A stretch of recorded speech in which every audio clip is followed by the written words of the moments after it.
नमस्कार विद्यार्थी मित्रों, आमचे YouTube channel science and education corridor यामध्ये आपल्या सर्वांचे स्वागत। टॅट एक्झाम 2025 म्हणजेच TAIT एक्झाम जी आहे आगामी एक्झाम, त्याचे जे फॉर्म्स आहेत व सर्व अपडेट्स आमच्या चॅनलवरती आपल्याला वेळेत मिळतील याकरिता चॅनलला सबस्क्राईब करा। तसेच व्हिडिओ आवडल्यास नक्कीच मित्रपरिवारामध्ये शेअर करा। तर चला जाऊया आपल्या वेबसाईटवरती, जेथे आपल्याला टॅट एक्झाम संदर्भात आपल्या अपडेट्स चेक करता येतील। गुगल क्रोममध्ये MSCE म्हणजेच Maharashtra state council of examination असं जरी आपण टाईप केलं किंवा टॅट एक्झाम 2025 असं जरी टाईप केलं तर आपण या वेबसाईटपर्यंत पोहोचतो।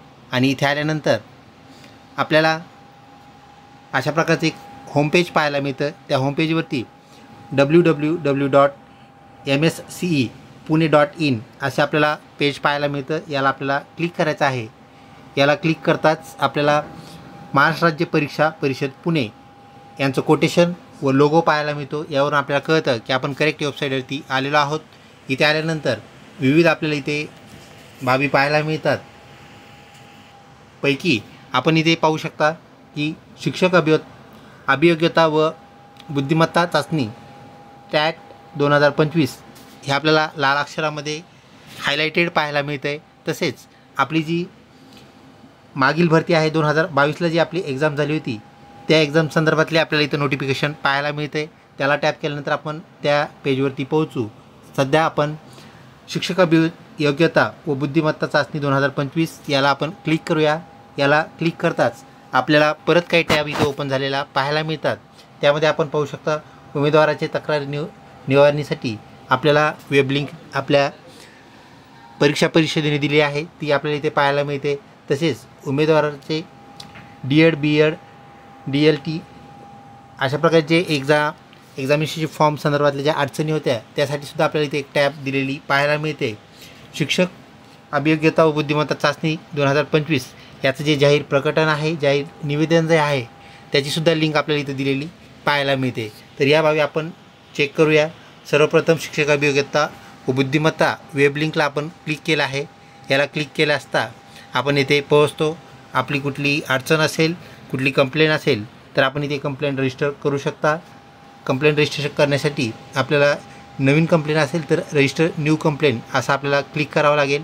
हे क्लिक करताच आपली सर्व माहिती भरून आपण आपली कंप्लेंट जी आहे आपल्या टॅट एक्झाम संदर्भात ती आपण इथे मांडू शकता।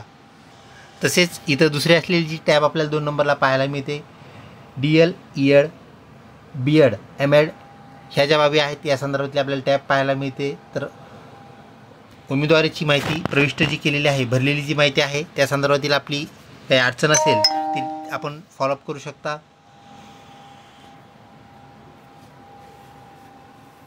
इथे आपल्याला एक रजिस्ट्रेशन फॉर्म त्यासाठी दिलेला आहे। हा फॉर्म आपल्याला भरून आपली जी तक्रार असेल ती आपल्याला इथे नोंदवता येते। तसेच वरती स्क्रॉल केल्यानंतर आपण इथे पाहू शकता शिक्षक अभियोग्यता व बुद्धिमत्ता चाचणी प्रसिद्धी निवेदन, आपलं जे निवेदन प्रसिद्ध झालेलं आहे एक्झाम संदर्भातला आपला जो वेळापत्रकाचा निर्देशन जे आहे ते आपल्याला इथे पाहायला मिळतं। 6 तारखेला हे निवेदन प्रसिद्ध म्हणजेच पब्लिक झालेलं आपल्याला पाहायला मिळतं आहे। आपण वरती स्क्रॉल करूया, पाहूया या संदर्भात काय आहे। तर विषय आपल्याला दिसतोय शिक्षक अभियोग्यता व बुद्धिमत्ता चाचणी, ज्याला आपण TAIT एक्झामिनेशन असं म्हणतो, या संदर्भातलं हे निवेदन आहे। तर आपल्याला जो कालावधी दिलेला होता फॉर्म एडिट करण्यासाठी, फॉर्म भरण्यासाठी, तर आपण इथे पाहू शकता शिक्षक अभियोग्यता व बुद्धिमत्ता चाचणी टॅट 2025चे जे आवेदनपत्र आहेत जे ऑनलाईन पद्धतीने सादर करू शकतील असं त्याचं इथं आपल्याला दिलेली जी मुदत होती, तरी ऑनलाईन आवेदनपत्र भरण्याची मुदत दिनांक 10/5/2025 ऐवजी, म्हणजेच शेवटची मुदत आपण ज्याला म्हणू, फॉर्म भरण्याची शेवटची डेट आपण म्हणूया, ऐवजी 14/5/2025 पर्यंत आपल्याला वाढवण्यात आलेली पाहायला मिळते। म्हणजेच आपण 14 तारखेपर्यंत आपले जे फॉर्म आहेत 14/5 पर्यंत आपण फॉर्म काय करू शकतो, भरू शकतो, सबमिट करू शकतो। अशा प्रकारे आपल्याला ऑनलाईन फॉर्मच्या संदर्भातली इथं टॅट संदर्भातली माहिती दिलेली आहे। तसेच BED MED MPSC म्हणजेच महाराष्ट्र लोकसेवा आयोग इतरच्या परीक्षा यांना समाविष्ट होणारे जे विद्यार्थी आहेत, प्रविष्ट होणारे जे विद्यार्थी आहेत, तर यांची जी माहिती आहे विविध फॉर्ममध्ये आपल्याला इथं भरायची आहे। तर या लिंकद्वारे ही माहिती त्या मुदतीमध्ये आपल्याला सादर करायची आहे। तर अशा प्रकारे आपल्याला ज्या अपडेट्स आहेत त्या आपल्या ह्या वेबसाईटवरती तसेच दिलेल्या ज्या टॅब्स आहेत त्या टॅबनुसार चेक करता येतात, पाहता येतात. तसेच विद्यार्थी मित्रो, व्हिडिओ आवडत असल्यास नक्कीच लाईक करा आणि आपल्या टॅट एक्झाम संदर्भात ज्याही आपल्या अपडेट्स आहेत त्या आपल्याला वेळेत आमच्या चॅनलवरती आपल्याला मिळतील याची खात्री बाळगा. तर चला, तसेच विद्यार्थी मित्रो, आपल्याला अजून एक टॅब इथे पाहणं बाकी आहे, ती म्हणजेच आपलं जे आवेदनपत्र आहे, ज्याला आपण फॉर्म असं म्हणूया, त्याची वेब लिंक आपल्याला इथे पाहायला मिळते. तसेच मार्गदर्शक सूचना ज्या आहेत आपल्या टॅट संदर्भात काय करायचं काय नाही करायचं हेही आपल्याला इथे पाहायला मिळते. आपण आवेदनपत्र जी लिंक आहे, ज्याला आपण फॉर्म लिंक असंही म्हणूया, ती आपल्याला इथे पाहायला मिळते. यासाठी आपल्याला डेट्स ज्या इथं अपडेट झालेल्या आहेत त्या पाहायला मिळतात. त्यानंतर आपल्याला रजिस्ट्रेशन करण्यासाठी येथे टॅब देण्यात आली आहे. Log in for already registered candidates हे आपल्याला इथं पाहायला मिळते. परंतु जे नवीन फॉर्म भरत आहेत तर त्यांना फॉर्म भरण्यासाठी रजिस्ट्रेशन त्यांना करणं क्रमपात आहे, गरजेचं आहे.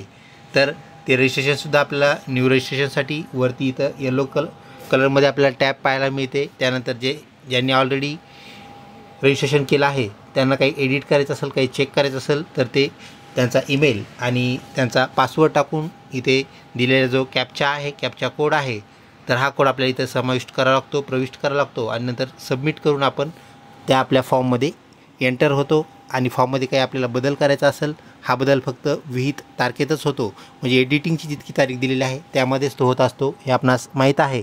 तर 14/5/2025 ही शेवटची तारीख असल्यामुळे आपल्याला त्या तारखेपर्यंत लॉग इन करून कुठलाही बदल आपल्याला करता येतो, ही बाब आपण लक्षात घ्या.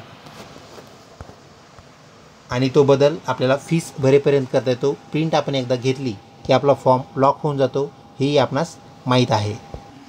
ज्यांनी ऑलरेडी फॉर्म भरले आहेत त्यांना काही एडिट करायचं असेल तर ते करू शकतात. तसेच नवीन फॉर्मसुद्धा भरण्याला आपल्याला आपल्या परिषदेने संधी दिलेली आहे. तर दिलेल्या तारखेनुसार विथ तारखेत आपण राहिलेल्या विद्यार्थ्यांनी फॉर्म भरून घ्यावे. कुठलीही अडचण असेल, शंका कुशंका असेल, नक्कीच आम्हाला कमेंट बॉक्समध्ये विचारा, आपल्याला 100% उत्तर दिलं जाईल. तर विद्यार्थी मित्रो, लवकरच भेटूया पुढच्या महत्त्वपूर्ण व्हिडिओमध्ये. आपण या टॅट एक्झामशी रिलेटेड असणारी जी सिरीज आहे, क्वेश्चन सिरीज, PYQ सिरीज ज्याला आपण म्हणत असतो, ती आपण सुरू करणार आहोत. तर त्याचा नक्कीच आपल्याला या परीक्षेसाठी, आगामी परीक्षेसाठी फायदा होईल याची आम्हाला खात्री आहे. लवकरच भेटूया पुढच्या व्हिडिओमध्ये. तोपर्यंत धन्यवाद.